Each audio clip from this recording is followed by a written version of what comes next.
pledge. Pledge allegiance to the flag of the United States of America, and to the republic for which it stands, one nation, under God, indivisible, with liberty and justice for all.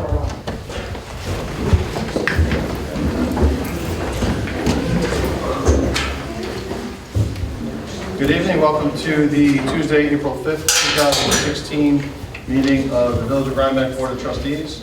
This is our annual organizational meeting, and that's what we're going to start with tonight. But before we get to that, I just wanted to put out a thank you to our maintenance worker, John Armando, for flipping this room around for us. He's been painting it, so if you've noticed, it looks a little sharper. That would be thanks to him.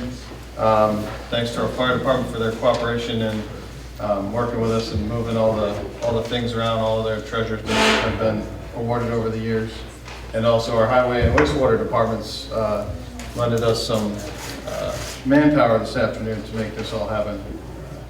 I think we started around 2 o'clock, so they did a pretty good job.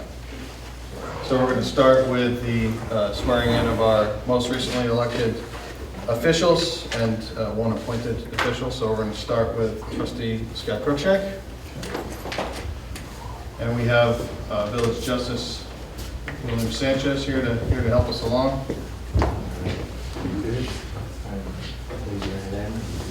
I state your name. I, Scott Cruikshank, Do solemnly swear to uphold the Constitution of the United States, to uphold the Constitution of the United States, the Constitution of the State of New York, the Constitution of the State of New York, and I will faithfully discharge the duties and I will faithfully discharge the duties of village trustee of village trustee according to the best of my ability. according to the best of my ability. Congratulations. Thank you very much.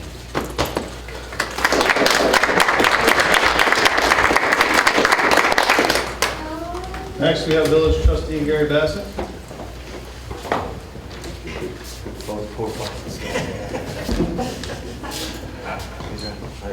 I state your name. I, Gary Bassett, Do solemnly swear do solemnly swear to uphold the Constitution of the United States, to uphold the Constitution of the United States, the Constitution of the State of New York, the Constitution of the State of New York, and I will faithfully discharge the duties and I will faithfully discharge the duties of village trustee of the village trustee according to the best of my ability. according to the best of my ability.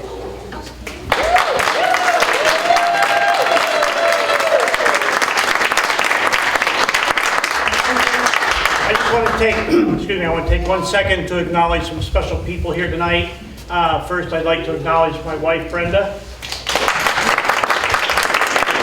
my daughter, Rachel, my sister-in-law, Linda, my brother-in-law happens to also be a Gary, and my movie star, Grammy, all without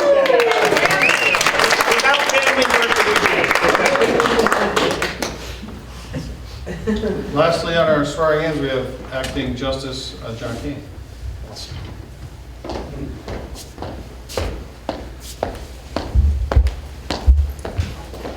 Judge, I state your name. I, John Kane, Do solemnly swear do solemnly swear to uphold the Constitution of the United States, to uphold the Constitution of the United the States, Constitution of the State of New York, the Constitution of the State of New York, and I will faithfully discharge the duties and I will faithfully discharge the duties of acting village justice of acting village justice according to the best of my ability. according to the best of my ability.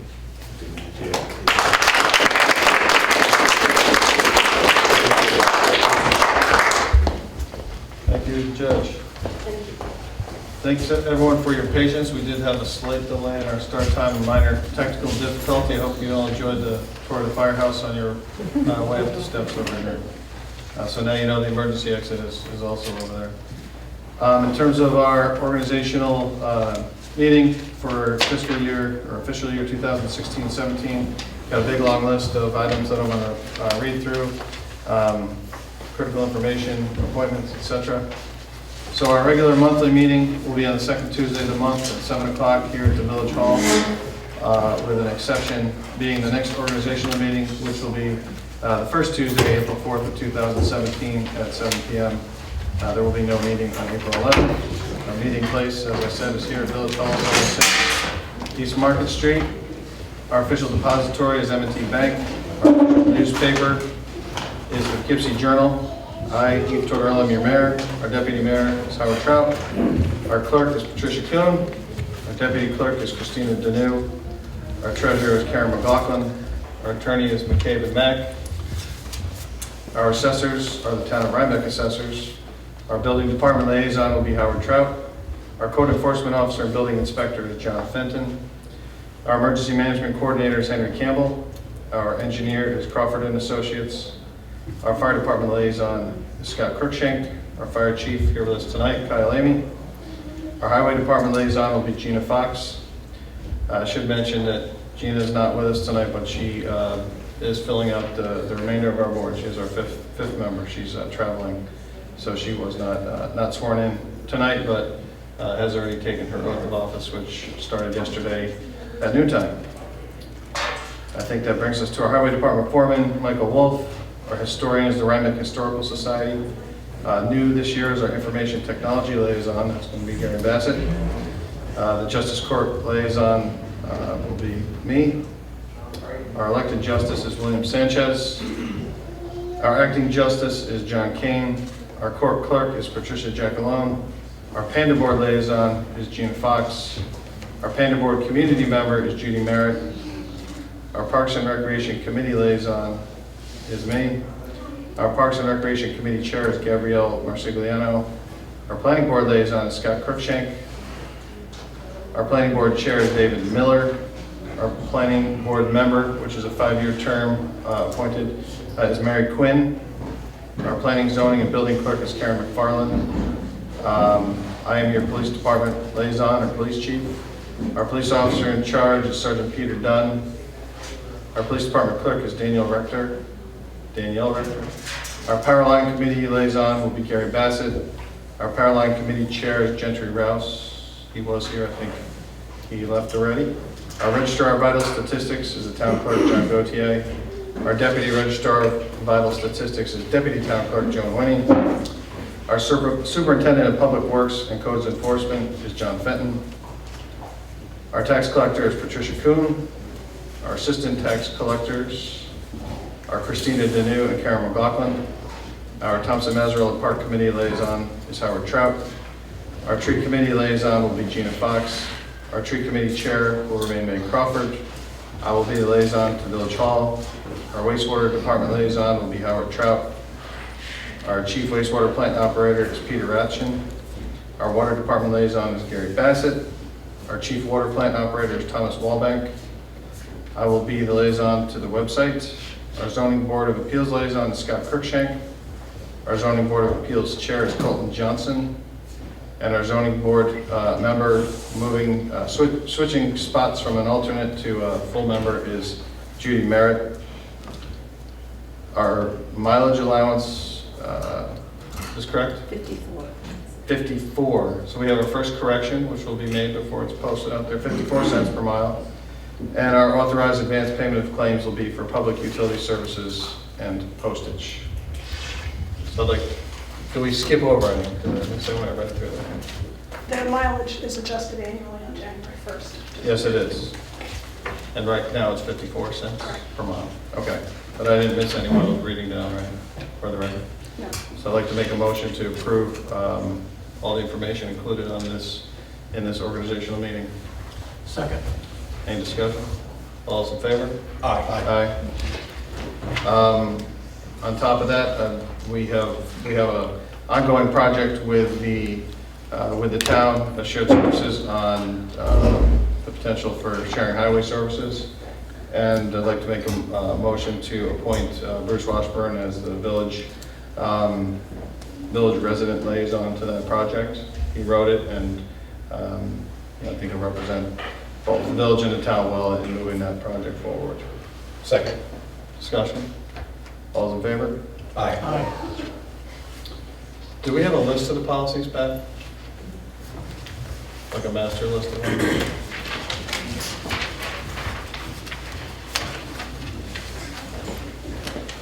Okay, so I have a master list of, do you have the same one or you have this one? I think they're in here, but without the cover page. So in terms of our policies that we want to reconfirm at this time would be our drug-free workplace policy, our harassment and discrimination policy, our workplace violence program, our vehicle use policy, our use of the conference and seminar attendance form, approval to do so, our procurement policy, our ethics code, our time reporting policy, our time off requests policy, our annual mileage resolution, we just did that, scratch that one, our vouchers and billing adjustment policies and procedures, and our meeting policies and procedures. We already did the advanced approval of claims as well. So I'd like to make a motion to approve the continued application of the mentioned and identified policies and procedures. Second. Discussion? All those in favor? Aye.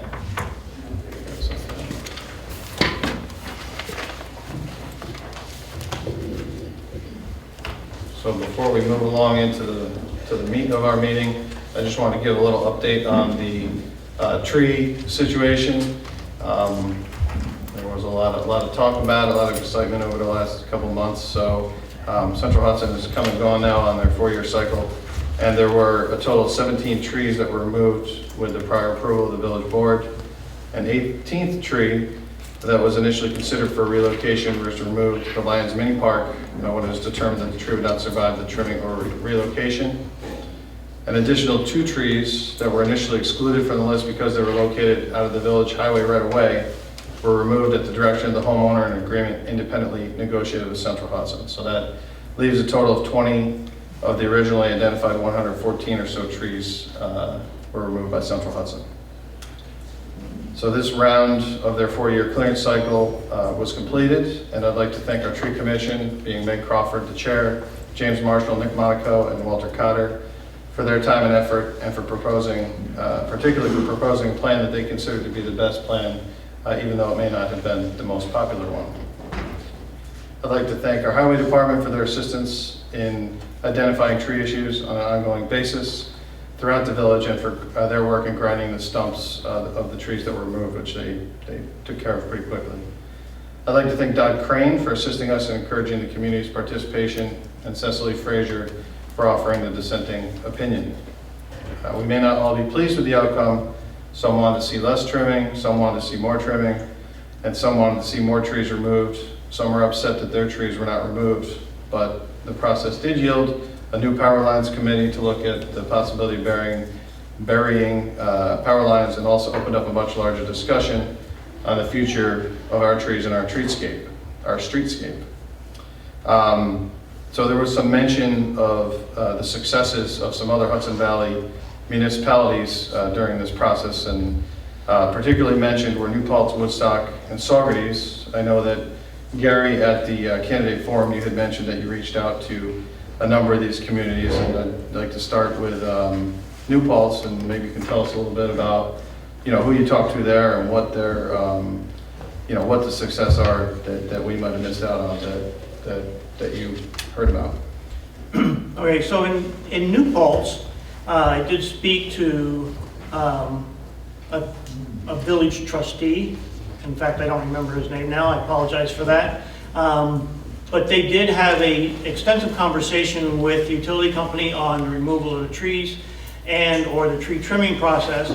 They were not successful in being able to accomplish anything with the utility company.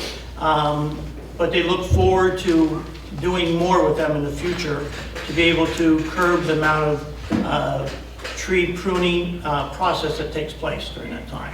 And they encouraged us to continue conversations with them as the ongoing process.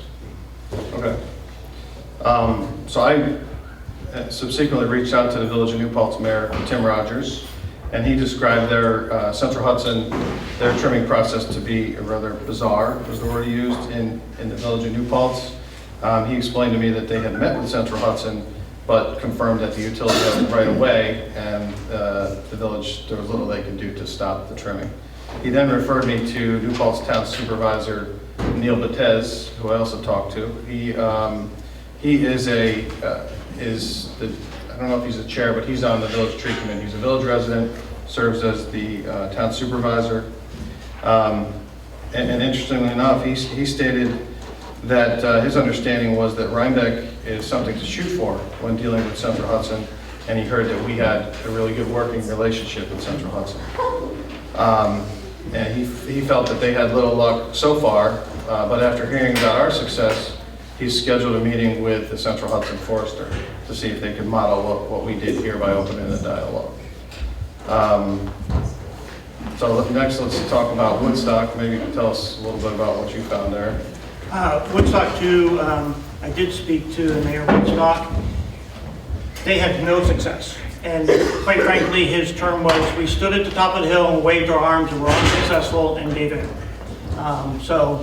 And that's where the conversation stopped with Woodstock. He also encouraged us to, again, to reach out and to work collaboratively with them and form, and hopefully to form an organization that could deal with Central Hudson on a more regular basis to come up with a standard for the pruning of the trees. And that was the end of that conversation. I told him I would follow up with him after the result of our process was completed.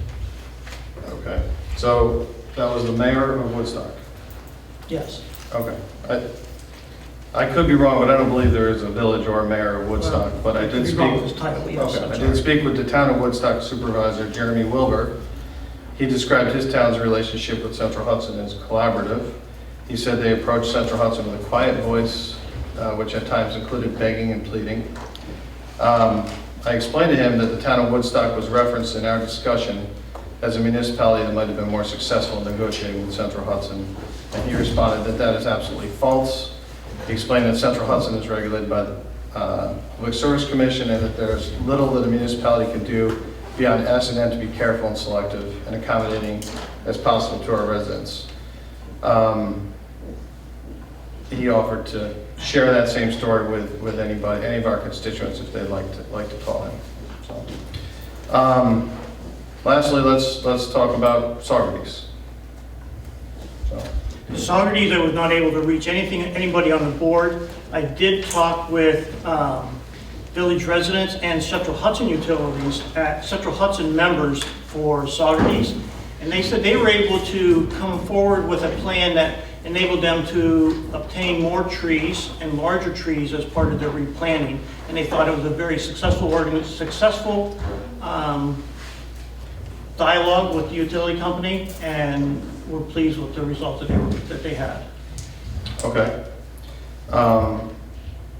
I spoke with Village of Saugerties Mayor William Murphy, and he agreed. What he told me their relationship with Central Hudson is that they agreed with Central Hudson to plant shorter trees under the wires, so a little different than the desire to preserve the canopy that we have here. And he told me that they have no formal agreement, just dialogue, that they work well with Central Hudson. He further said that their tree commission was started about 4 years ago, and that they used the Village of Rhinebeck tree code to write their tree codes, and that's how they started their tree commission. One thing he did talk about was the inventory that was completed by a Cornell work-study student, so maybe that's something we can look into. They do have some underground utilities, which they were able to do through the help of their federal grant money secured through Congressman Maurice Hinchey's office 10 to 12 years ago, like I said, which was completed maybe 8 to 10 years ago, but that some still remain above ground. It wasn't made mandatory for all property owners.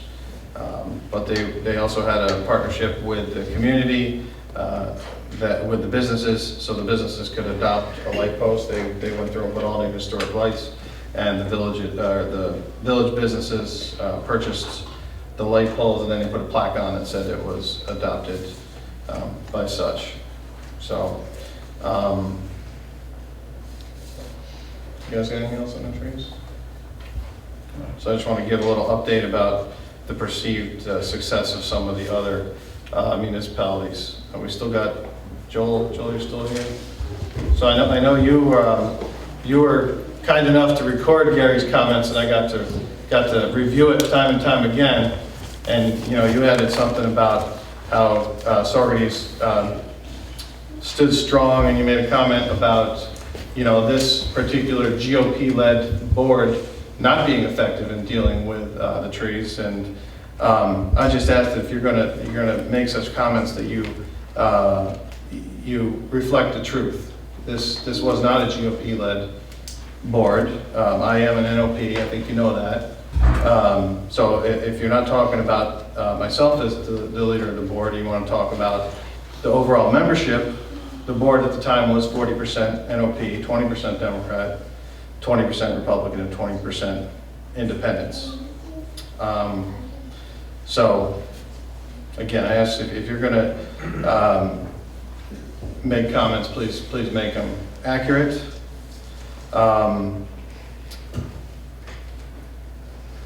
We have extended every courtesy to you to speak at speak at our meetings up front in the prime time. I don't believe the town of Rhinebeck or the town of Clinton does that, so again, I would just appreciate that you return that courtesy and respect that we afford to you. I got a couple questions for you before you get started with your presentation. Just last week, we learned that we were denied our application for a grant from the county-administered Community Development Block Grant Program, which was for an accessible improvements to Legion Park at Crystal Lake. And I know we exchanged emails, kind of confirming that was a bummer. I would just like to know what you did for us to help us secure that funding, and how you plan to advocate for us for similar funding in the future. And second question along those lines is that we as a board, we as a community, and then you also at, I believe, one of our last meetings identified sidewalks and walkability in this community as a priority. And I'd just like to, I'd like to ask you for your help, to reach out to your counterparts on the state and federal levels, like they did in Saugerties. They had a congressman bring them some money, and anything that you can do to help us bring funding to projects like that would be a fantastic accomplishment as our legislator. So thank you, and the floor is yours. Sure. Well, first things first.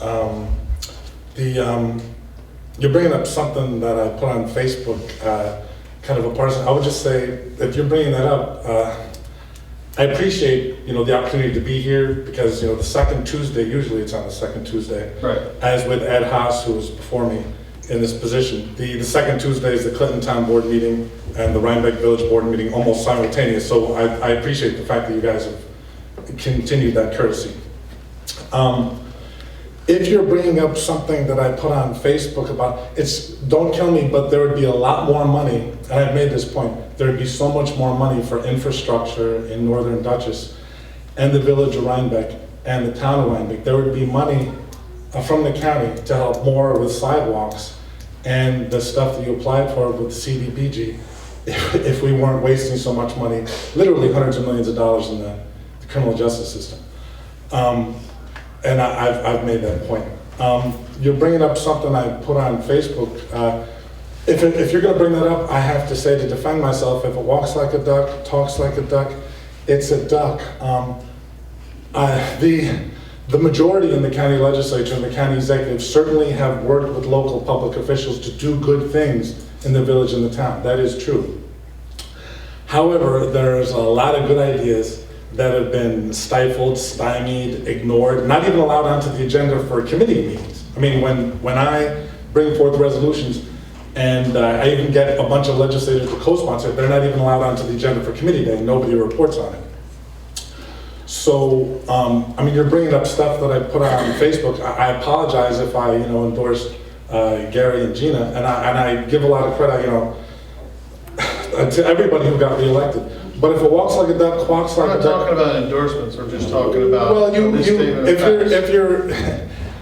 you've worked maybe a little bit too closely with, if you're bringing this up in front of everybody, you've been a very strong supporter of the county executive's reelection, and who has been not too nice to me. So all I'm just saying, if the very first, and I apologize, I did not get a chance to email everybody on the board this morning about what my monthly presentation would be. It was a little bit of an unusual request that you made a few months ago, but I've complied with that.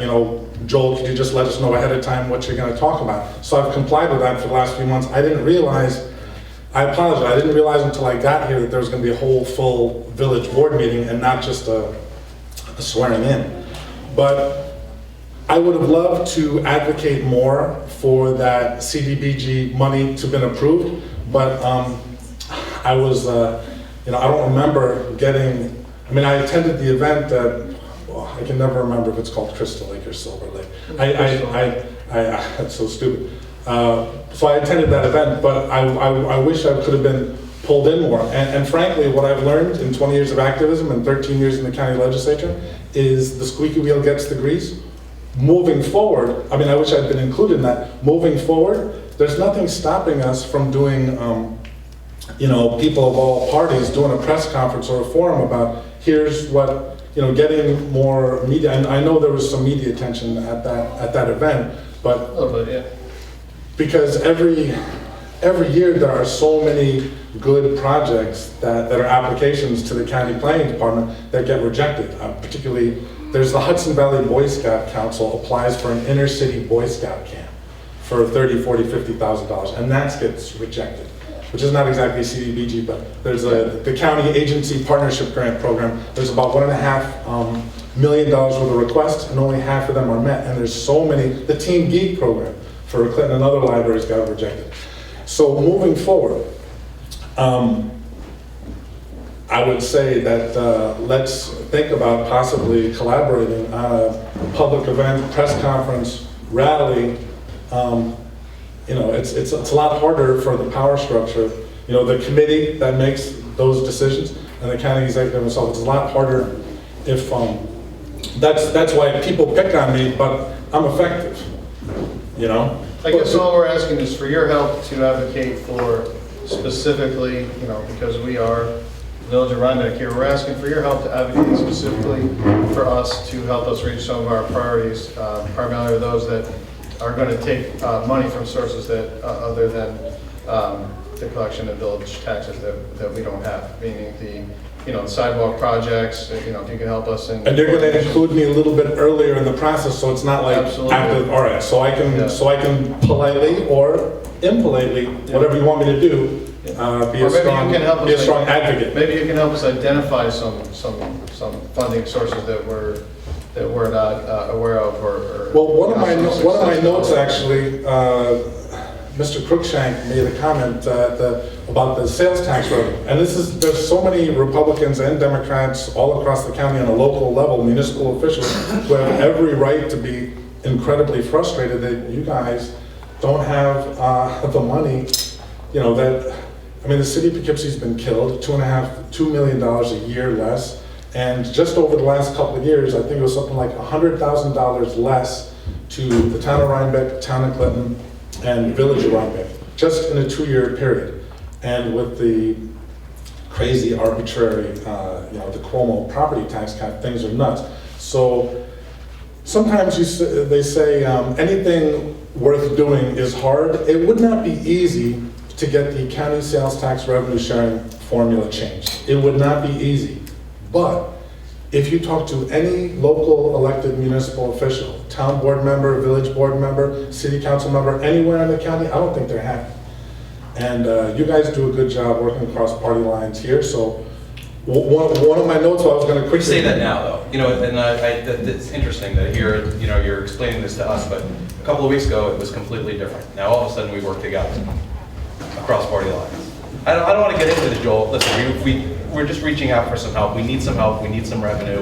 I would like to know how you're working along with your colleagues to really rally the troops and try to get some improvement on this. Do you think, let me finish, and then I know that you're dead against the jail, but it appears to me, at least some of what I've read, is that it will free up between $5 and $8 million a year. Is there some hope that maybe some of that savings could be distributed amongst the municipalities?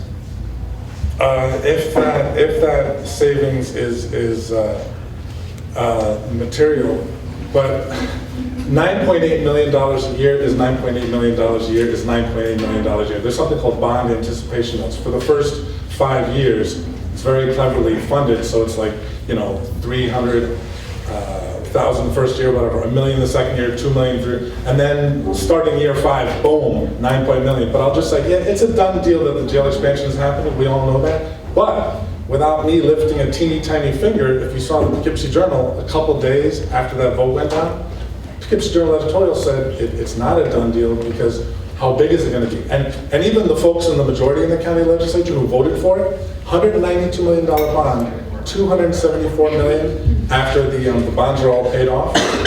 Even the folks in the majority who voted for it took great pains to repeatedly point out, hey, it's just a cap.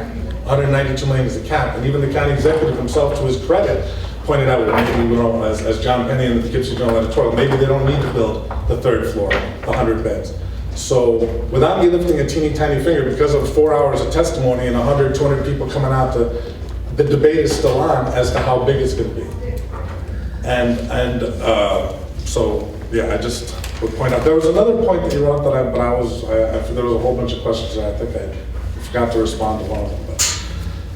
But about the sales tax thing, this is gonna sound a little bit like this. I've been the major pain in the neck, for better or for worse, for years on that issue. When the county, when I'm squeaking my grease enough, being squeaky, occasionally the county executive will say, hey, you know, if you want to reopen it, you know, renegotiate between the city of Poughkeepsie and the city of Beacon and the towns, we can do that.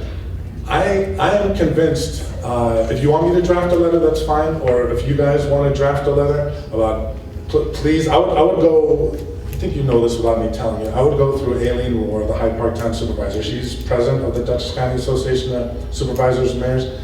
If I were you guys, I mean, I can do it, but I think you guys can do it just as well as I can. But let me know if you want me to draft a letter. And bring that up at the next meeting of the Dutchess County Association of Supervisors and Mayors, because they have weighed in the past on this. And so if a letter comes from the DCASM to the county executive about, hey, guess what? we do want to see that topic reopened. Then things, we might be able to move, because it's insane. Austerity is killing all of us. So I'll try to be brief with my little presentation. We're having our 11th Rhinebeck Repair Cafe. That's going to be Saturday, May 7th. People have been asking for months and months, when's the watch guy coming back? When's the watch guy coming back? He's coming back. His name is Rafael Delgado. He's from Fishkill. He owns a business called WatchPatrol.com. It's a hospital for watches. And so if you have a watch that needs to be fixed, bring it. That's Saturday, May 7th, noon to 4 p.m. at Rhinebeck Town Hall. Jewelry, the jewelry lady from Tivoli, Barbara Eichen, she can't always be there. She's going to be there this time. So if you got watches or jewelry, get them fixed. Barry Sherrod, the highway superintendent, is going to be there with Chris Louie and Ken Douglas fixing all sorts of lamps and electrical appliances. Chris Ham on the computers and electronics. Vince Murray, we now have a welder. This guy comes in and he sets up his truck in the parking lot and behind the town hall. He welds things. Valerie Leger, licensed massage therapist. Jennifer Lavenhar, personalbodytoning.com. Kathleen Everett and Sarah Stevens doing knitting, sewing, needlework. And Frank Belay, who's moved recently to Rhinebeck, doing painting, art restoration. So it's a fantabulous Rhinebeck Repair Cafe 11. That's going to be Saturday, May 7th, noon to 4 p.m. across the way at Town Hall. This flyer that I handed out, I would love to see if anybody up in front of me or anybody in the room would like to co-sponsor this. I'm doing my first annual Earth Day Dutchess Essay, Art, Poetry, Music Contest. It's not just me though. A bunch of other county legislators are co-sponsoring. Betsy Giacaruso, who's an artist in town, and a bunch of biology teachers from all over. I'm not going to list everybody who's involved. People from all over the county. I would love to have members of the village board if you're interested. I've come up with 20 different environmental initiatives. I'm not going to read them all here. And I'm asking elementary school students, middle school students, high school students, college students, and students of all ages, adults, 5 categories, to write 100 words to 1,000 words on, what do you think Earth Day in Dutchess County should be focused on in 2016. Any appropriate submission is going up on DutchessEarthDay.blogspot.com and my Saturday morning radio show on WHBW.com, 9:50 a.m. They'll have time on there, certificates from the county legislature. And actually my colleagues in the county legislature are kicking in cash prizes and bikes and all sorts of stuff. So it's at DutchessEarthDay.blogspot.com. It's on Facebook. I'm at 464-2245 or 876-2488. We're trying to get as many as possible of the Earth Day essays, Earth Day art, Earth Day music, Earth Day poetry by April 20th. Because on Saturday, April 23rd, which is the day after Earth Day. At noon at Town Hall, we're having an award ceremony. Janice Grace, who's a musician, and Fred Nagel, we're having a bunch of stuff. You're all invited. So there's that. I just wanted to point that out. Last but not least, it's recently come to my attention that I believe the Village of Rhinebeck is doing the right thing by contributing your fair share, to your credit, to PANDA, Public Access Northern Dutchess Alliance. And I believe Tivoli's doing the right thing, the town of Red Hook, Village Rhinebeck, town of Rhinebeck has come to my attention recently that the Village of Red Hook is thinking about pulling $12,000 away. And the annual budget for PANDA is about $60,000, $67,000 a year. So in order to have sustainable funding for PANDA to keep on going, that basically would make it impossible for PANDA to go on past 12 months. So this is the Village of Rhinebeck. I get it. You don't have any power over my good friend Ken Blundell, who's the Village of Red Hook mayor. I get that. But it's like with the sales tax revenue, it's like with the trees, and it's like any other issue. The more we politely or impolitely raise a ruckus, the more we get results. So if you care about PANDA, for about a decade, I did regular weekly shows on PANDA, and then I stupidly stopped doing them. So, and I live in the town of Clinton, so I can't watch PANDA, but I would be incredibly depressed to see PANDA go away. And if we don't do something to find that money, I was talking with Danielle about maybe starting a Kickstarter thing to raise the $12,000. Anyway, anybody in this room who knows Ed Blundell who wants to help raise money for PANDA to be sustainable, I'm taking that on as well to help on that, 464-2245. So thank you. The only reason why you didn't get an email me from this morning about what I was going to talk about tonight is because I honestly, I thought the real board meeting was going to be next Tuesday. So, thank you. Thanks, Joel. No, we rescheduled it, and next year, we've already rescheduled next year. All right. Tuesday, so All right. put that in the calendar. All right. But thanks for coming. Just for the record, we are in support of PANDA. We have maintained our budget for PANDA for the next fiscal year. We're in the middle of our budget process right now. So we thank them for the service they provide to our community. Moving on to the treasurer's report. Karen? Okay, the treasurer's report for the village is for the period of March 1st to March 31st. The general fund ended the period with $822,344.29. The water fund ended the month with $441,780.87. And the sewer fund ended the month with $675,302.10. The vouchers presented for payment, including the prepaids, for the general fund total $42,745.36. For the water fund, $28,366.47. For the sewer fund, $17,768.12. There is two bills for the capital projects in the water department that total $9,309.94. The attached to your treasurer's report is the monthly operating statement for March 2016, including the revenues and the expenses. The water and sewer adjustments, the adjustments have been reviewed and signed off by the water department liaison. They are attached with the monthly billings and work order activity. The sewer adjustments will be presented at the next meeting when the new liaison is appointed, which he has just been appointed, and has had a chance to review them. The budget meetings were held on March 22nd and March 24th, at which time the budget was thoroughly reviewed by the board. The proposed budget is ready for the public hearing to be held on Thursday, April 14th at 7 p.m. Thank you, Karen. I'd like to make a motion to approve the water adjustments as submitted. Second. I second. Discussion. All those in favor? Aye. Sorry to steal your thunder. I just have a note to do. Just to reiterate that, our public hearing for the 2016-17 budget is on April 14th at 7 p.m. I believe we already have a meeting scheduled for 2 weeks after that, on the 28th of April, to approve the budget. That's correct, right? 28th? Yes. All right, thanks, Karen. Thank you. Moving on to the police department.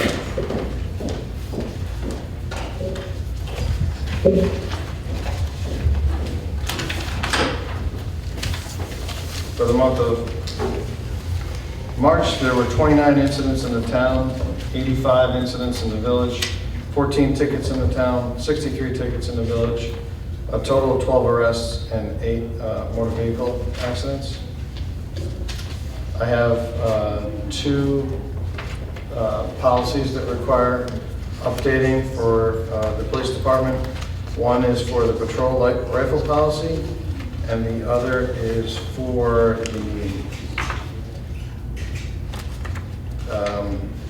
I wanted to call it a taser, but it is a less lethal electronic incapacitation device, advanced taser. So both policies are including some additional language indicating that the rifle ender or the taser will be signed out by the individual officer prior to the shift and then signed back in at the close of the shift.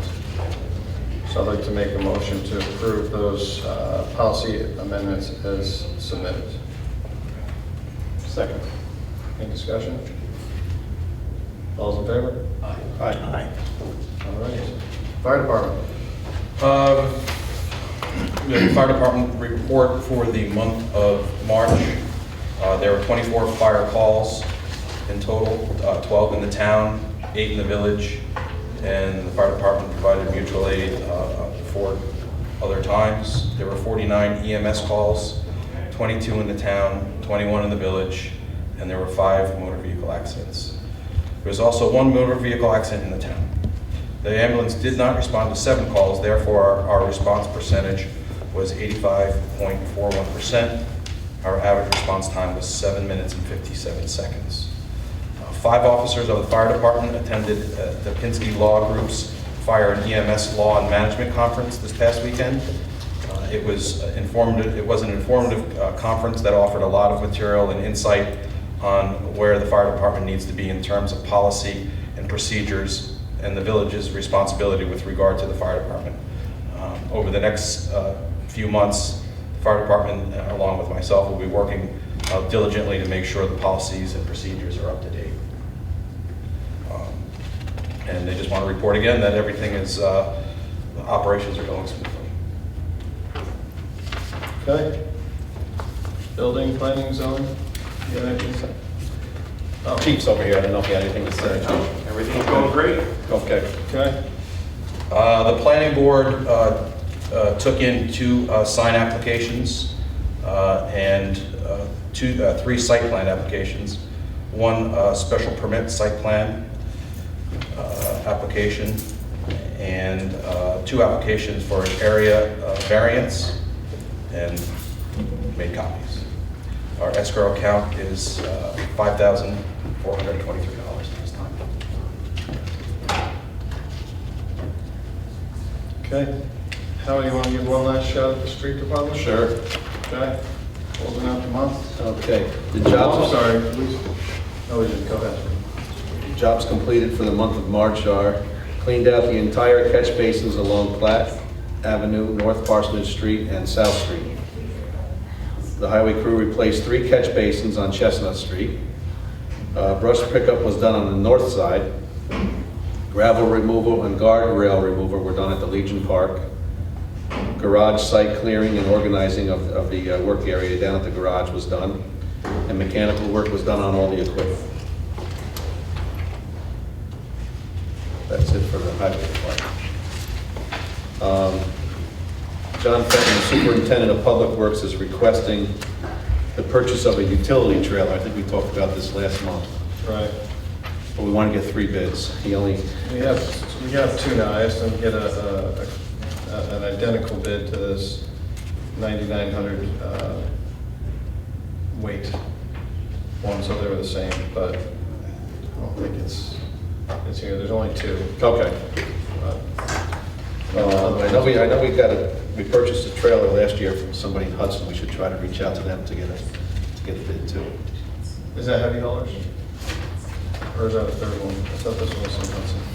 Yeah, heavy haulers right here, but there's two others in Poughkeepsie, right? We got Hudson Valley truck and trailer, and this one, heavy hauler, so we need one more for the 9,900 pound version. Okay. Okay. Are these the two of them? Do we have the application, is that in here for Big Belly? No, it was a, Oh, it was one of those additionals? it was a communication, and I have the grant. Is it a letter?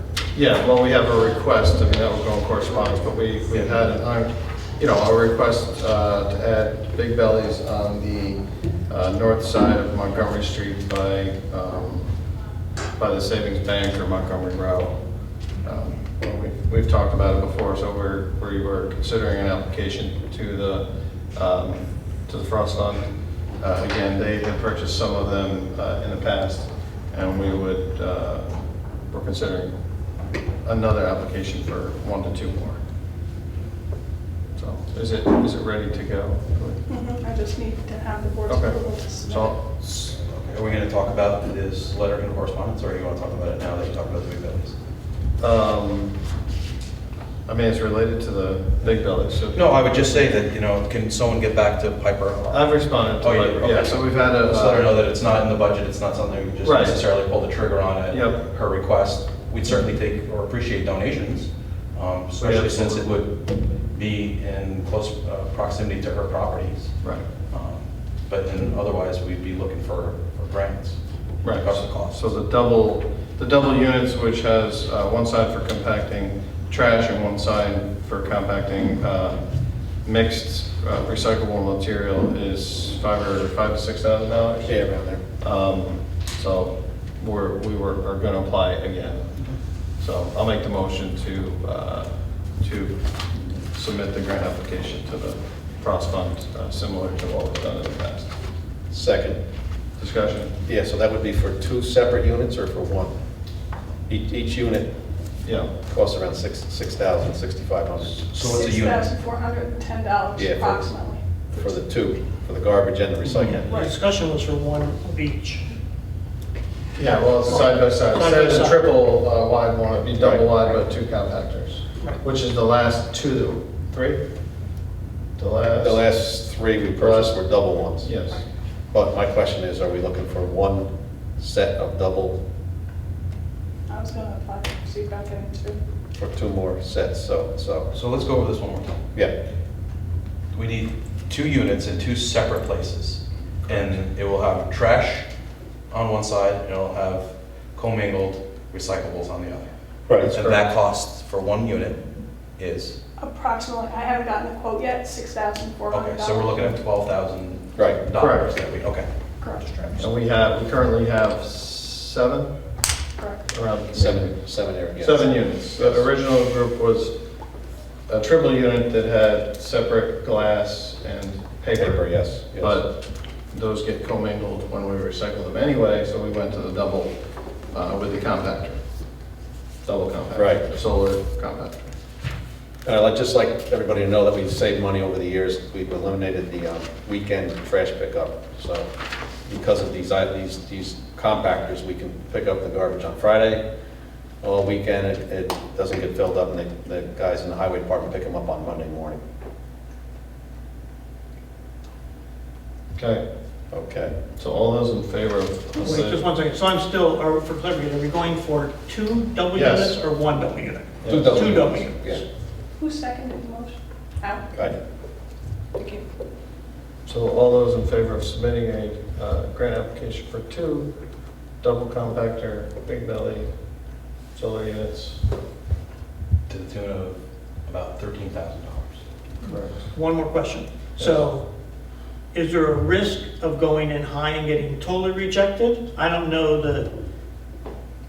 is there a limitation on the grant? No. So that if we go in high, is it better to go for 1 and get 1, or better to go for 2, if we get reduced, get 1?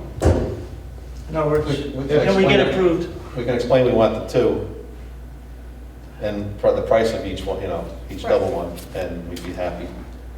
To accept Whatever we one, can get. yes. Right. I just don't want to go for two and get none. I put a sentence, any amount of support would be. There we go. Thank you. Okay. So all those in favor of the past statement, including any level of support that they're willing to give us? Aye. Aye. Aye. Aye. Thank you. Okay. That brings us to water. Okay. So in the water department, typically I report the previous water treated in gallons, and I'm going to continue doing that in terms of establishing previous and a current. So for the current month, was 12,041,000 gallons versus the previous month, 12,368,000 gallons. So no standard deviation change from there. On the distribution system, we've been able to flush the hydrants on North Highlands in response to a customer concern on rust.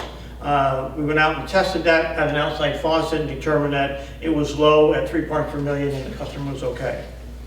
We also have had 2 new copper service lines installed at 43 Kelly Street and 31 North Parsonage Street. And there was a leak reported at 66 Violet Street. And the leak was in the service line, and the property owner is scheduled to get that repaired. Right? And in addition, there's an ongoing effort to replace radio meters with the older meters with radio meters. This past month, we replaced 31 radio meters. Up at the Highly Road Reservoir, we had to do a repair to of the booster pump of number 2 up at the reservoir. And we also, last month, had a spring cleanup up there, which in cooperation with the highway department, over 100 man-hours of work was putting into cleaning up that site and making the site in a respectable place for what it is now, can be seen. Lagoon sludge removal. Last month I talked about that. I solicited comments. I have received comments from their attorney. If there are no additional comments from any of the trustee members. I sent you yours. I sent mine. Oh, I didn't get them. I have not received them. When did you send them? I sent them the day the attorney sent them. I apologize for that, Scott, because I have not seen them. So I will incorporate them into it. Very good. So that's good. So I will get those to Crawford and Associates, and we'll get the package revised. And next month, I want to go out to bid with the lagoon cleanup project. The water improvement project, the survey, that's moving along. If anybody's seen the blue lines on the streets, they're from marking out the curb stops. So the survey has been completed, and now they're going into the design phase. The next step for this is to create an overview of the project and come in and show us where cost savings can be achieved by doing either, trenching without having to dig, or preferred locations for the main to help reduce costs. So I'm hoping to get that from them before the next month. So now for the interesting part, the Highly Road Reservoir maintenance. You all know, I mentioned before, we've been doing maintenance up there. We started last fall with bringing in some goats to clean it up. I still stand by what I said, that process was very successful. The goats that were up there did a very good job at cleaning up the weeds and the brush. There was work that can't be done by the goats, and that was removal of the brush, cleaning up the tree limbs, getting areas outside the fence cleaned up, etc. We were asked by one of the neighbors not to do their side of the fence, so we only did the 3 sides as asked, in reference to his request, right? So we worked hard to clean up that site. We want to continue to work hard at making it and maintaining it, and not letting it go to like it was before, right? So going forward, we really have to make a decision at this time. And the decision is, do we really want to continue putting goats up there, which in terms could be accomplished and could maintain it given the work that the highway department, the water department, and everybody has done to help clean that up to get us to this point. It isn't until a point where it can be maintained. It also can be maintained by purchasing equipment. We can purchase new equipment, a new mower that can be shared with the highway department and or the parks department or whatever, to also work in kind of, I'm going to call it shared services, where we can share with the highway department equipment. This equipment can be used not only for the water department, as I said, but other departments as well. If we want to purchase equipment, the cost is, and we're let me back this up. We're still looking to find on the state bid a walk-behind brush hog that will do that steep bank. We're working to find that, but taking normal bids right now, normal costs out on the market, that's about $4,700. It may be cheaper with the state bid, that's what we're still researching to find. If we were to use goats, the cost of goats going forward would be $1,000 for the season, right? So there's a cost factor here that has to be weighed in terms of how we want to go forward. In essence of looking at shared services, right, probably the best choice right now is to purchase equipment, share that amongst ourselves, and use that and keep that going forward. So if the board's in favor of that, I would like to continue to have to work with the highway department, the water department. The water department will maintain that site. We will go forward to purchase the additional equipment required and share it with the other departments. Any discussion? This mower you're talking about, it's more than a mower, right? It's a brush hog, I call it. Right. So it can go over the rocks and it can get to areas where a regular mower It's a cannot get. self-propelled walk-behind device that has an attachment out on the front of it. The attachment on the front can go up and under and around trees more closer to where we need to get and closer into the buildings than what we can with the mower or the tractor and the mower that we were using before up there, which could not do any of that, right, in the past. So we were maintaining it at twice a year using a tractor and a brush hog. You know, what we're going to do now is going to maintain it like on a monthly basis with the equipment, if we can purchase the equipment to do that. As much as I like the goats and they're maintenance free, this gives us an advantage of using equipment that can be shared across multiple sites. And it becomes an asset rather than where we rent goats and we don't really ever get anything from it, but we will have a bill or for $1,000 a year into perpetuity. Right.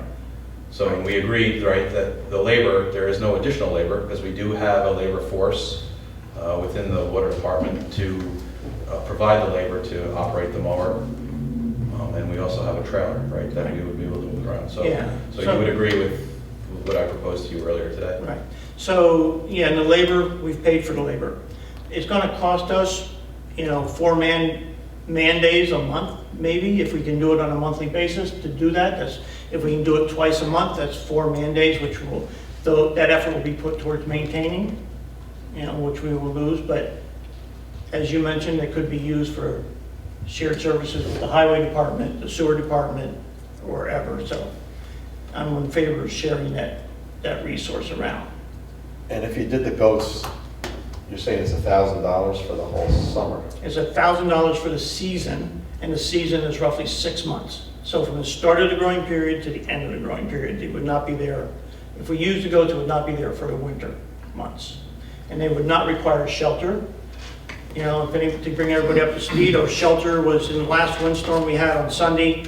Our shelter was destroyed in that windstorm, so it's going to be dismantled and gotten rid of. But for the seasonal, it's not required for goats to have a shelter. So there we are. Right now, the objective is, do we want to rent goats or do we want to use equipment, right? If we can share equipment and we can make use of this equipment across multiple departments, I think it's a good idea. So your recommendation? My recommendation just to be clear, is to buy- go with buy the equipment and to use manpower as opposed to co-power to maintain the reservoir management. Correct. And we've already added that to the budget, correct? We added it to our budget for next year to cover it. Right. If we purchase the equipment this year, it will have to come out of our funds for this year to do that. Okay. So there's no action to be taken? Unless we need no action to go forward, I'm not voting on changing. Right. That's my recommendation. Do we have any update on the infrastructure project? The main water, I covered that. That's Okay. where That's, the notes I got was the survey's complete. Is that what okay. you're talking about? Yeah, Yes. that's it on that. That's it so far. Okay. Yeah, they're going to give me more as they can now continued it and wrap that up.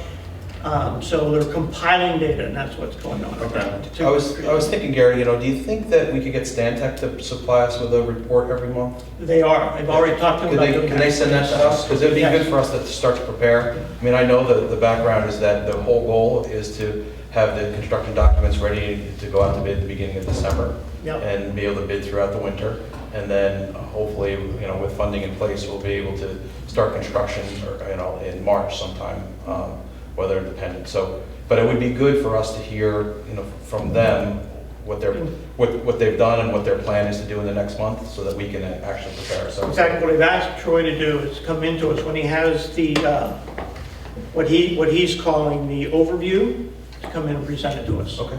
So that's on, we'll get that scheduled as soon as he's ready, and we've talked about more timely updates from them on the process. Perfect. How about the, we're going to talk a little bit about the master meter. Scott was going to review, I think, we had requested some documentation from the town, and you were going to give us a little overview of what we were looking for, and then I'll pick up from there. Well, I mean, as everyone may or may not know, is that we, under the advice of our engineer, they suggested that that a master meter be installed at the Thompson Mazzarella Park. We've made that proposal, I guess, to the town. There's been a little bit of resistance there, and they've asked us to forego the meter. So in lieu of that suggestion, I requested a list of documents that would help us decide whether we should or shouldn't install, or at least give us an idea of what they put in place, so that we can at least make a calculated or make a decision on whether we should or shouldn't. So I put together a list of the construction documents, the as-built, you know, the letter certification from the engineer, so that we can at least see those things were done, that things were done properly, and that I could advise you, or we could all talk about what's actually in place and whether we should proceed or go forward with this master meter. Pat sent over the list to the town. We very quickly got an email back from the town supervisor saying, no problem, great, we'll get that over to you quickly, no reason to foil. So, which was very encouraging, because I thought we could get to this pretty quickly and be able to review this information and make a decision. Well, since then, I think something has happened since then, right? The documents didn't come. We sent the letter over on March 21st. Right, so we sent the request on March 21st, and within, I think, an hour, the supervisor had responded that we wouldn't need to foil it, and that they'll get this information as soon as they can.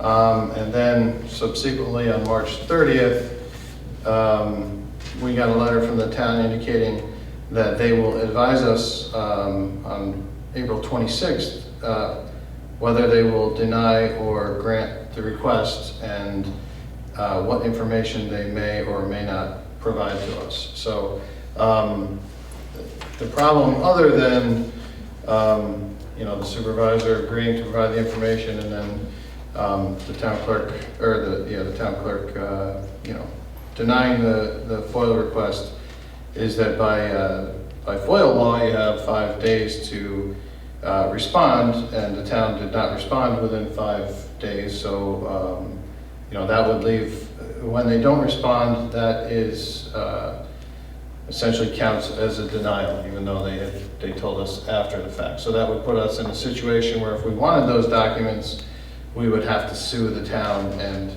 that's not really the route that we want to take right now. I did personally speak to the supervisor. I'm sorry that she has left. I know she was here earlier, and asked her, personally if they would provide the documents, and she said they might have, but they're going to file they're going to move forward with the FOIL process, and we will have to wait for that process to go forth. So subsequently, Howie has talked to Bob Ellsworth, yep, chairman of the Thompson Mazzarella Park Committee. As he was doing some of the inspections as the construction was going on, I know that the town paid the engineer an hour a day to do the inspections, and Bob Ellsworth was supplementing that with his own inspections, and he, Is Bob an engineer? no. I think he was taking pictures. I had spoke to him today. I said we needed more information. And he said he said the town was working on that to get us the information, that they're not ignoring us, and Bob will give us information that he has compiled.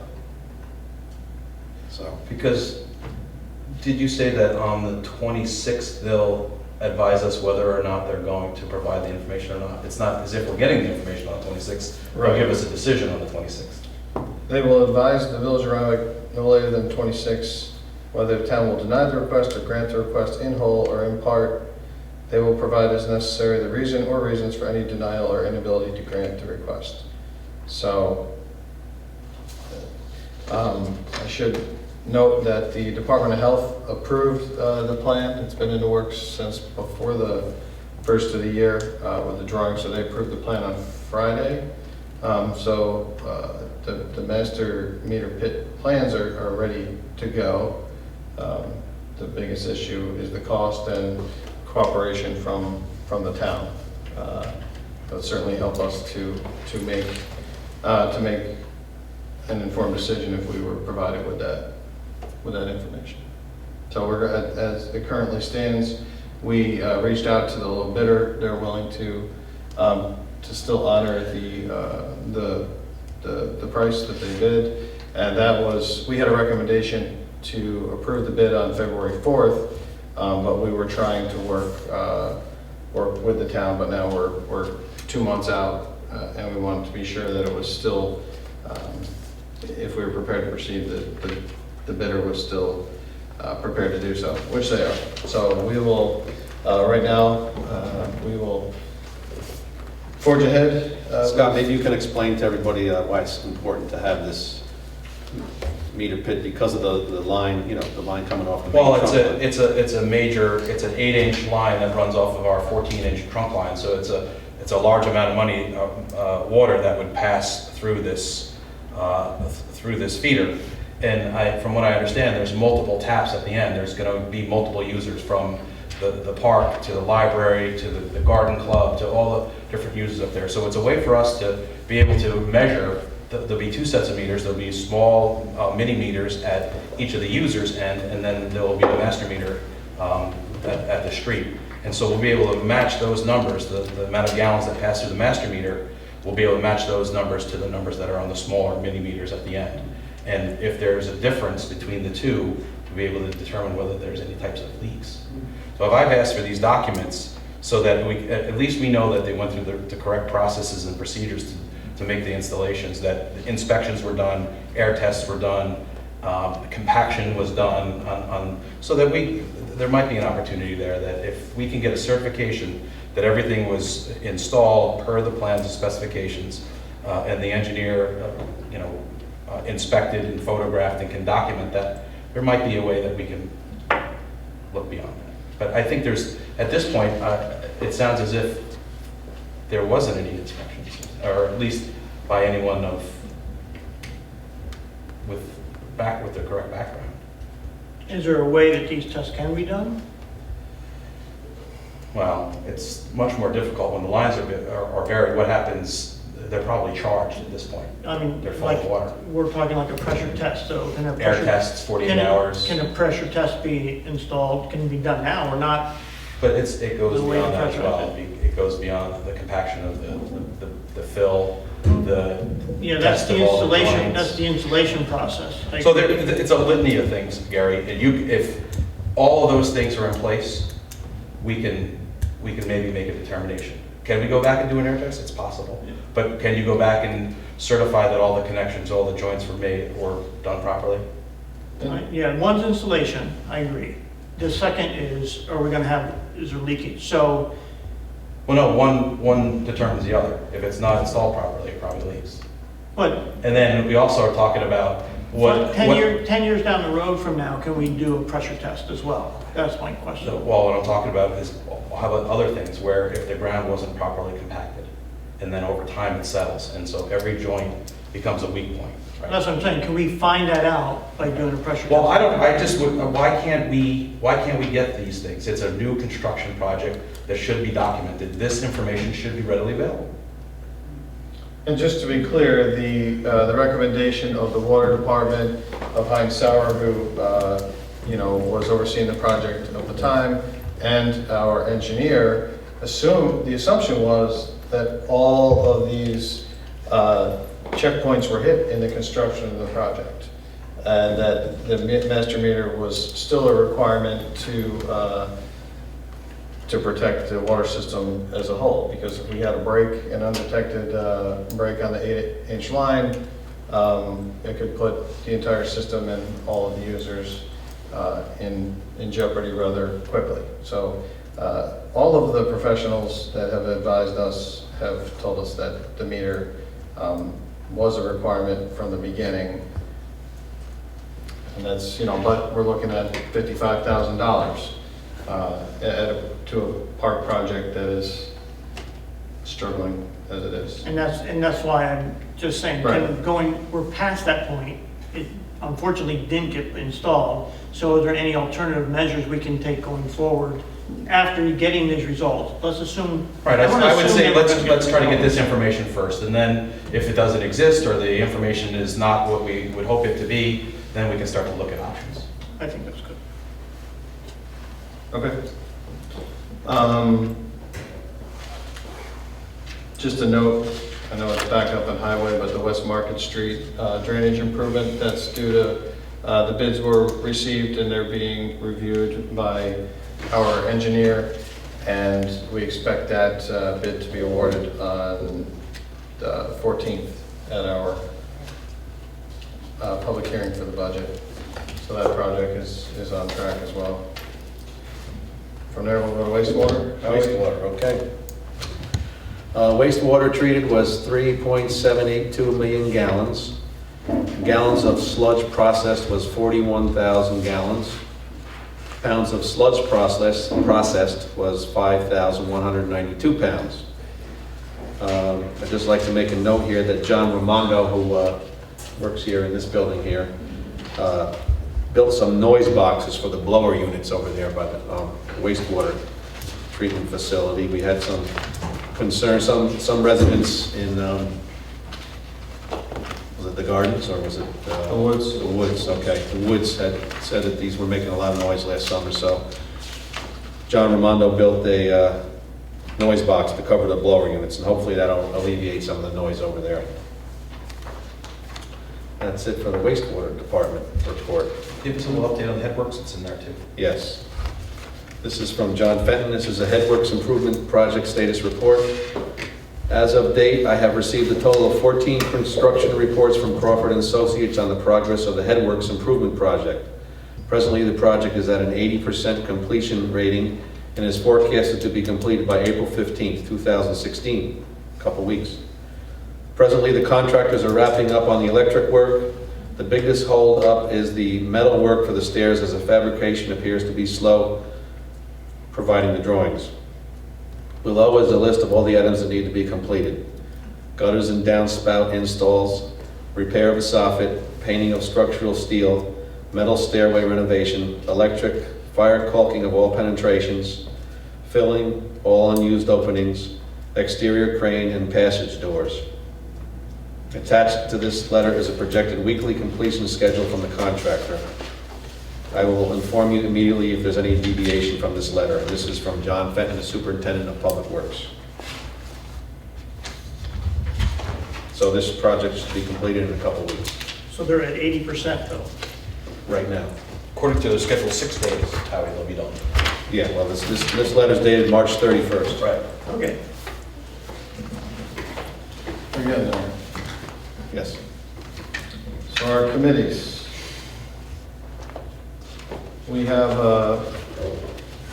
do we have anything, do you want to make a presentation on the tree committee?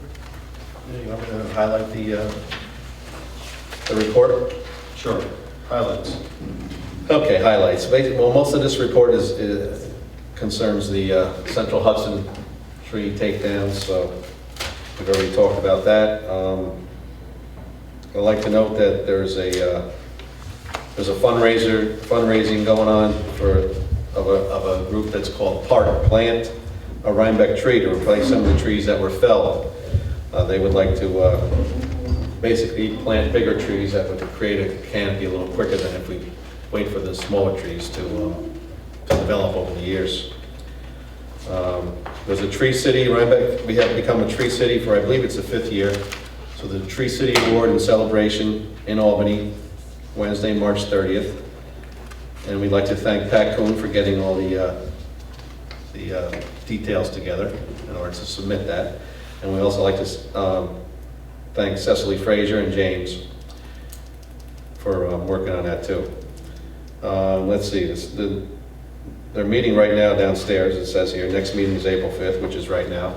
And the planting for the trees is going to be this Saturday, I mean, not this Saturday, but Saturday, April 30th, the end of the month. And we're looking for volunteers. We're looking to plant around 20 trees. I'd like to thank Meg Crawford, Nick Monaco, for also helping on the tree commission. That's it. So I have a proclamation for Arbor Day. So I'd like to proclaim April 29th, 2016 as Arbor Day in the village of Rhinebeck. I'd like to make a motion to affirm the proclamation. Second. Discussion? I'd like to show this poster. This is the official New York State poster, created by a student. This will be 6 years for us, right? Is it 6 years? I don't know if Will it's be. 5 or 6. It's already 5, it will be 6. Okay, we'll be 6. It's created by a 5th grader at Dutch Lane Elementary School in Hicksville, Nassau County, New York. All right. Okay.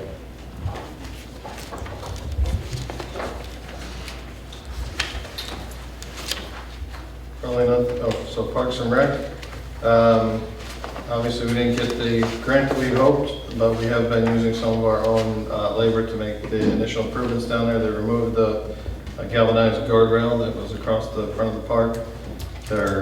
We've been meeting with the neighbors about tearing down the wall, the white concrete wall that's should be disappearing in the very near future. They've removed some of the stone in the current parking area, which is going to be reclaimed as lawn. So as soon as the snow clears, hopefully we can plant some grass up there. And we're hopefully be able to move forward with some paving for our handicap parking spots up at the top and some other parking spots lower in the park. Nothing from the power lines today, right? No, I can give you a little update, but now that you're taking over, Gary, is that we did meet on March 28th. Okay.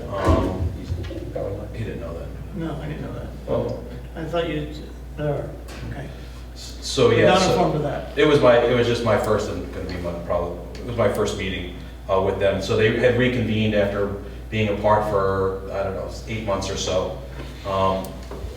Very energetic group. I think with the tree issue, I think everyone's encouraged to try to do something with this. Gentry has lots of good ideas. There's a lot of different people on the committee with different assignments for this next month. Gentry was going to look into grant opportunities. I was going to reach out to Central Hudson and really talk to them about the real details behind burying the utilities and who else do we need to get on board, because as much as we think that we only have Central Hudson and Frontier and maybe Time Warner, I think there's some ownership of some utilities that run through this area that aren't necessarily owned by those 3 utility companies. So I figured Central Hudson is likely the owners of the poles, and they'd be able to help us identify what other utilities we need to go out and reach to. But I will get with you, Gary, and debrief. There's a meeting scheduled for I believe it's the 3rd Wednesday of April, to reconvene that group and to get caught up again. We did identify priorities, as what areas would be a priority to bury utilities, and obviously it would be the downtown area. But the one that seemed to be the most logical right now is the one that could go along with the water infrastructure project that runs down the county. So we put that on the list to try to get that done during that period of time. The issue that may come to light is that the water infrastructure project is moving along pretty quickly. Yeah. And as I said earlier, it could be very well March of 17 that we start on that, and the utility piece of it, or at least the burying the utilities, might be far behind. So we're gonna have to, if what I talked to the group about was, at some point they'll have to advise the board whether this initiative has some real traction and could be accomplished. And if they are making headway, but it doesn't line up with the work we want to do with the water infrastructure, we may want to talk about maybe holding back on the water infrastructure if we think that the utilities, burying the utilities down Route 9 or there's an opportunity there. So there's going to be we're going to have to work hand in hand. I mean, you're a part of both. You'll be part of the utility part of it and then the water infrastructure. So you'll be our bellwether as to whether these things, we can accomplish them both at the same time or not. What about the street? Or if it's even affordable to do at the same time. Exactly right. Right, because cost is going to be Absolutely. a major portion of this. As not only for the water infrastructure, which has to be costly, but The most cost-effective way is going to be to do it during the water infrastructure, if affordable at all. What about the streetscape committee that we had talked about? We Would they have, be working? we don't have one yet. no, it doesn't exist. Right. But current format. Would this tie everything all together? Yeah, I mean, I think we all have different ideas about the streetscape committee. It could very well be a person from all the other committees, one member. Could be one member of the tree committee, one member from the rec committee. Could even be someone from planning and zoning to create that. But I think we have to put our heads together and see how we want this to come together.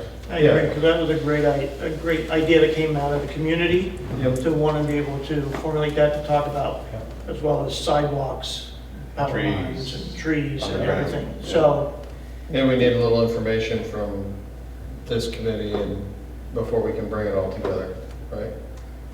Power Lines Committee, let's get maybe something from them, and then we'll get a member or two from there, like you said, from trees and maybe planning, Yep.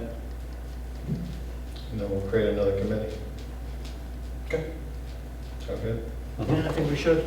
Yeah, no, it's a great idea. We just need to, and if anyone out there is interested, please send your letter of interest to the village clerk. What's up, Pat? Gentry put in a request for a banner for the solar. I talked to him about that. Okay, so Right. that's- It's not in here, right? Yeah, it was. This is in here. It is? Okay. Oh, we didn't get to it yet, right? Well, I put it in with the Oh. power lines, I thought it was under special request. so I had it. That's right. So we have a request from the Church of the Messiah for the Mad Dash race, which is on Labor Day every year for the past many, many years. They're expecting 400. The date is September 5th. They have attached their certificate of insurance. So I'll make a motion to approve the event as submitted. Second. Discussion? Yes. Do we have, when someone applies to hold an event and they supply their certificate of insurance, how do we know it meets our limits? It has the $1 million. That's what our, Right, but I would think that just about everyone has a different limit, and I just wondered whether, does our insurance company, do we have a sample insurance certificate that our insurance company could supply to us that we could send to all these different entities to say, we probably, I can get that, but it's also stated in our guidelines that are given to each event. Okay. Before they apply what they need to have for insurance. And it has the limits on it? and so you confirm that the limits that are in our guidelines match these? I looked in it, it said 1 million, and I think that's. Well, right, but there's 1 million, but that's just each occurrence aggregate. There's some other ones in there too. I just wondered, that's, Anyway, that's one thing I would ask. One thing I would do is I would ask for a sample insurance certificate. Okay. And then from our insurance company, and then you can attach it to every event application, and they say they need to meet these guidelines, that's all. Okay. And this one very well could meet all those things, I'm just saying it could make it. So I'll amend the motion to be contingent upon the insurance meeting the needs of our carrier. Second. Bless you. Liz? Discussion?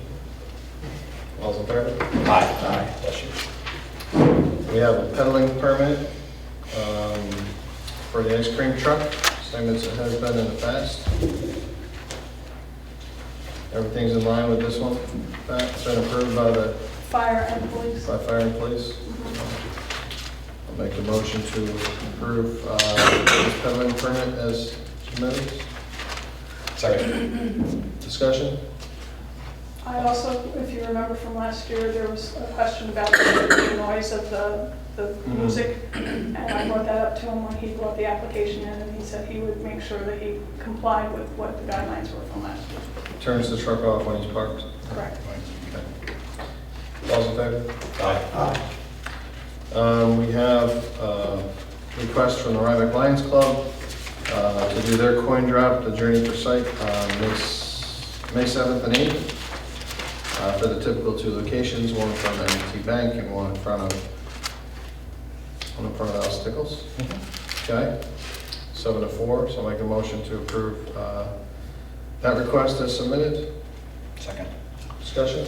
Is there an event at the fairgrounds, I think? Usually it is. It's always the same weekend. Car show, maybe? Yep, they got the car show. All's in favor? Aye. Next coin drop is from the Rhinebeck Fire Department. That might be under your fire department. I got it. Okay. So their date is June 4th and 5th. What's that fairgrounds event, do you know? Yeah. Good guys. No, is it good? No, it's a country. Country Living. Country living. So they're gonna be in front of the firehouse and M&T, so make a motion to approve that one as submitted. Second. Discussion? All in favor? Aye. Pat, did you get anything from the Rhinebeck Soccer League? Like it's May 14th? You didn't? No, I do not. Okay. Well, they have a request. Yeah, I saw one. Yeah, I'm pretty sure. I believe it's No one May is. May 14th. They would like to use Rockefeller Park for a picnic to honor John Nansen, who has been the fields manager for 30 years or something like that. So even though we don't have the paper, I'd like to make a motion to approve that request. What was the date again? I believe it's May 14th. Okay. Discussion? It's on second. Second. Thank you. Okay, all's in favor? Aye. I Okay. don't know if you skipped, you Well, missed I this skipped. one about the knitting. This is No, it's Pat's. under correspondence. I might not have moved it, but that's where it got moved to. Okay, Is it okay? We'll get there. okay. Kind of get there. It's kind of, Is there anything we have to do with the streetlights? it was, yes, We already approved that, right? it's a blanket LED streetlight authority order. That's what he had sent us. But this is correspondence, this isn't, this individual doesn't work for Central Hudson. Oh, does he? So basically, we had authorized in the past for Central Hudson to replace our current lights with LED lights as they're phased out, and that's the program that they have, as opposed to us purchasing all the lights at one time. As they burn out, we're gonna replace them with LEDs. So we already did that, we approved that, right? Yeah, a meeting ago. Meeting Okay, ago. A few ago. Yeah, I thought so. So that's just correspondence from them? Right. No, isn't this something different? You're talking about the one? Steve Plotnick sent that letter. Yeah, he's That came basically in. supporting, it's a village resident supporting the transition to LEDs. Right, okay. Okay, which we already did. So we have a 100th birthday coming up here in the village. Doesn't have clothes. Okay. Judith Culver Chapman will be turning 100 on Wednesday, April 13th. So we're going to give her that day here in the village. Fantastic. Proclaim April 13th, 2016 as Judith Culver Chapman Day here in the village. Motion to confirm the proclamation. Second. All those in favor? Aye. Was there any discussion? Thank you. Here we have another proclamation for Municipal Clerks Week. We all know a municipal clerk who happens to be sitting just over here, back up.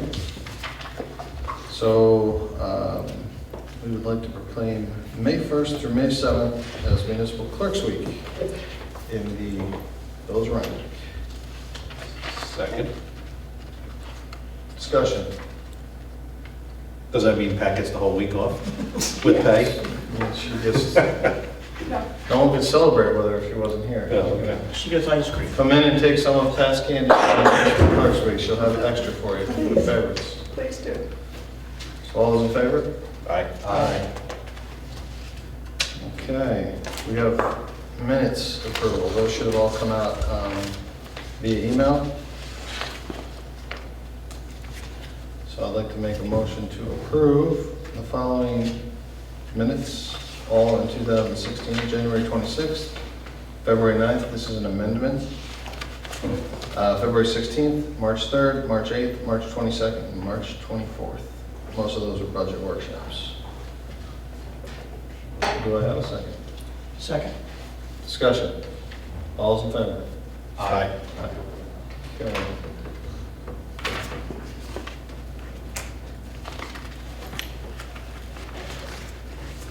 Correspondence, we had a request for the repairs from the Woods Homeowners Association. They want some repair to the sidewalk on the corner of Astor and Montgomery. You're aware of that, right? Yeah, John Fenton and I met with Okay. Gary Hack last fall, but it was kind of too late to do any work. It was getting cold. So you'll bring Gino So- up to speed on that for us? Yeah, we'll revisit this. Okay. Next one, on June 18th from 10 a.m. to 2 p.m., it will be Worldwide Knitting Public Day. Do I have that right, Pat? This is from May Donaldson, so they just want to let us know this is the 5th time that the Shepherd's Knitters from here in the Village of Rhinebeck will be participating, so they'll be out and about sitting on benches in the village knitting, so please go interrupt them and learn from their skills. Maybe you can pick up a hobby for yourself.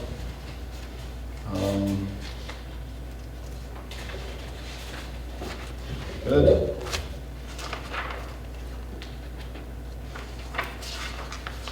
Do we have anybody sign in for public comment? You guys waiting to talk? John, you, no? Frank, you want to? Come on up, Frank. Thank you. Frank. Okay, he's on there.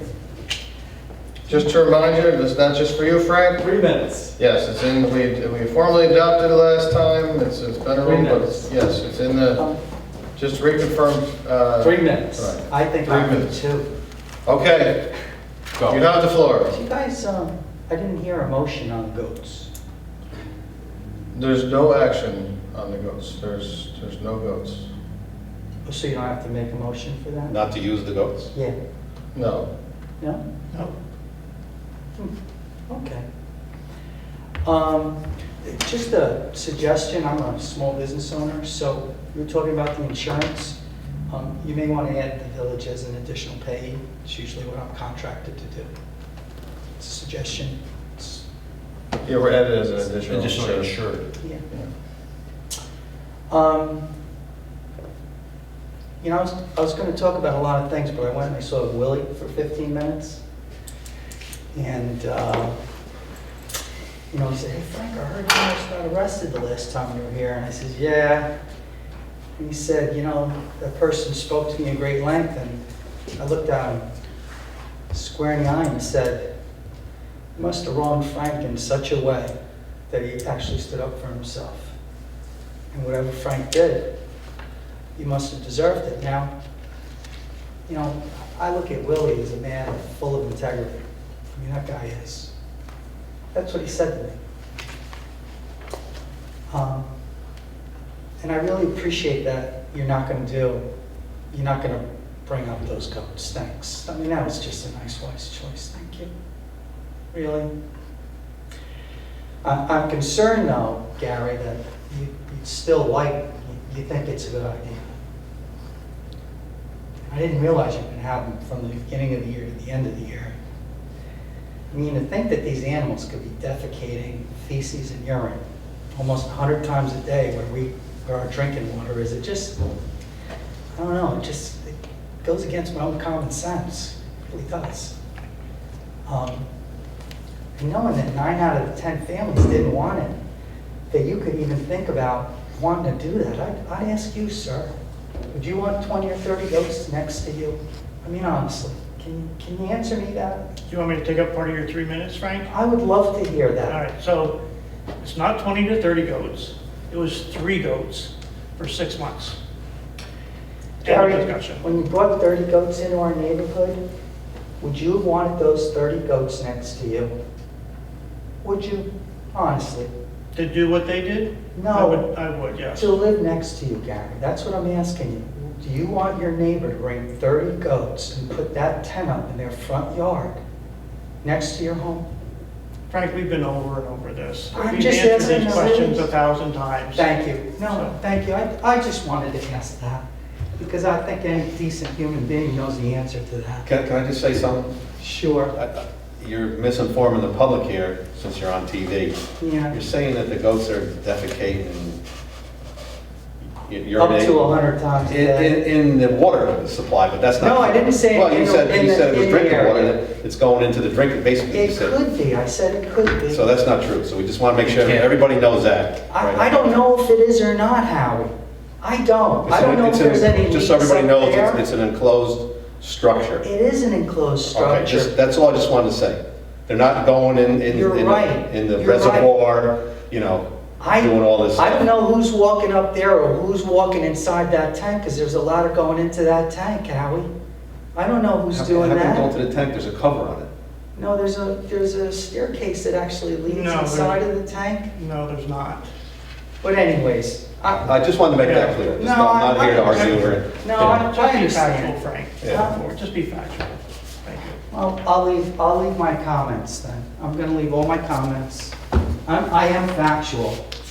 I am factual, Gary. You weren't factual. I just want to make perfectly clear that you've lied on so many occasions to us, it's pathetic. And I'm trying to be really decent about this now. Please Thank you, don't Frank. upset us anymore. Please stay out of our neighborhood. There's 9 out of 10 families who don't want you there with your goats. Please respect our privacy, okay? Thank you. I wish you a nice summer. I really appreciate you fellas doing that. Thank you. You got some great common sense. I So wish last everybody thing- had it.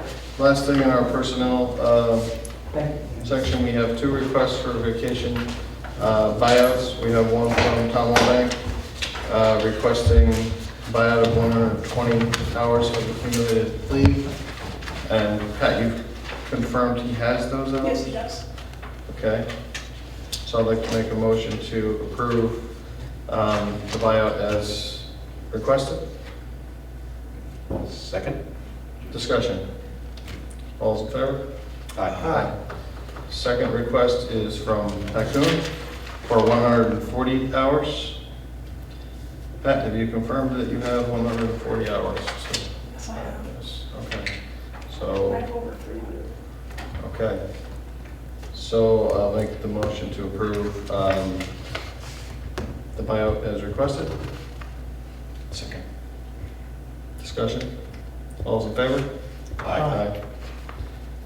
Anybody else have any other business that we didn't touch on? No? No? Anything we need to discuss an executive session. Anybody got anything? I have nothing. No? Okay. So I'll make a motion to adjourn the meeting. Second. Close the meeting. Yeah. Second. Discussion. Yeah, discussion. All those in favor? Aye. Aye. Thank you, Danielle.